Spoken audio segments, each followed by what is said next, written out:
Kuala Lumpur, 1945, at the end of the Second World War.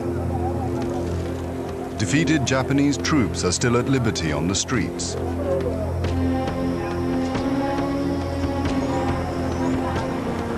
September the 13th, General Yusuri Ishiguro formally surrenders all Japanese forces in Malaya to British General Bouverie Roberts. The British Empire in the Far East is restored.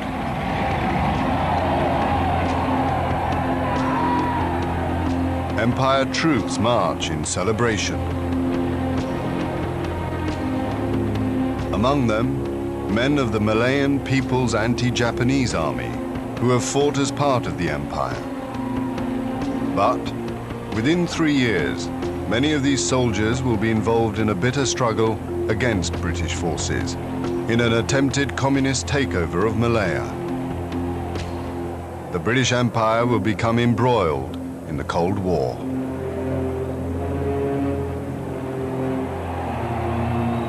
Winston Churchill, 1946. In a great number of countries, far from the Russian frontiers, the Communist parties constitute a growing challenge to Christian civilization. In October 1951, Sir Henry Gurney, the British High Commissioner in Malaya, is killed in an ambush. British forces engage a guerrilla army over 8,000 strong. They don't deserve any mercy. They have committed such terrible atrocities. They are just like wild beasts. A radio interview with Joan Lucy, the wife of a plantation owner at the height of the Malayan emergency. The European owners of the vitally important rubber industry are an obvious target for the communist terrorists. I was quite envious of my husband when he shot one the other day.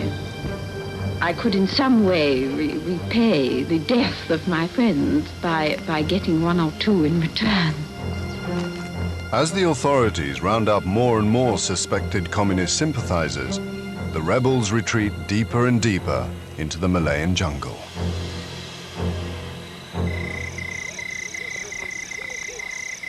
Bruce Leeming, a 19-year-old lieutenant with the Highland Light Infantry, on his first jungle mission, April 1953. Patrolling and sleeping in the jungle.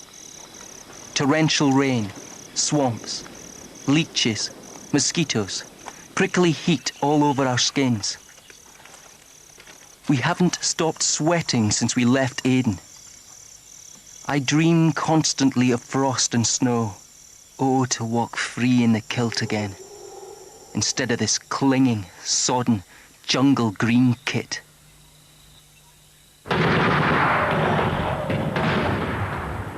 British military operations are under the command of the High Commissioner, General Sir Gerald Templar. I'm doing my level best to get a move on with the helicopters. We can now get our men, including the SAS, into primary jungle without any landing zone at all. I am determined to cut off the dragon's head, which lives deep in the jungle, not just stick pins into his behind. The British pioneer the use of helicopters in jungle warfare.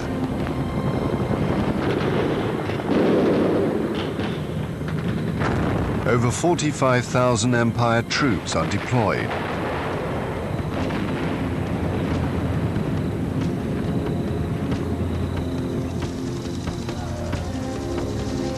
Templar's strategy is to isolate the rebels from the local population.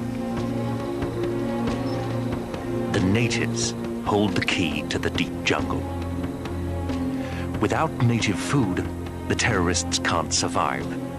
The answer is not more and more troops into the jungle, but winning the hearts and minds of the Malayan people.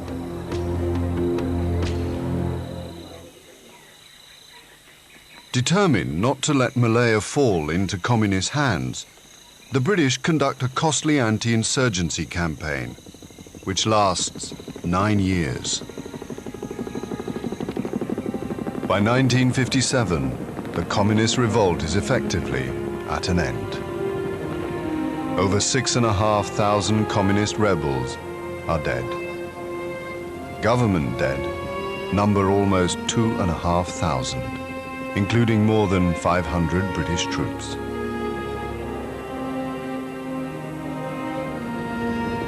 In the same year, Britain grants Malaya its independence.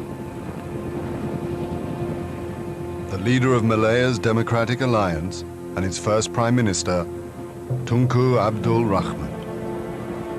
Whether we look to the east or to the west, we will always be friends with Great Britain.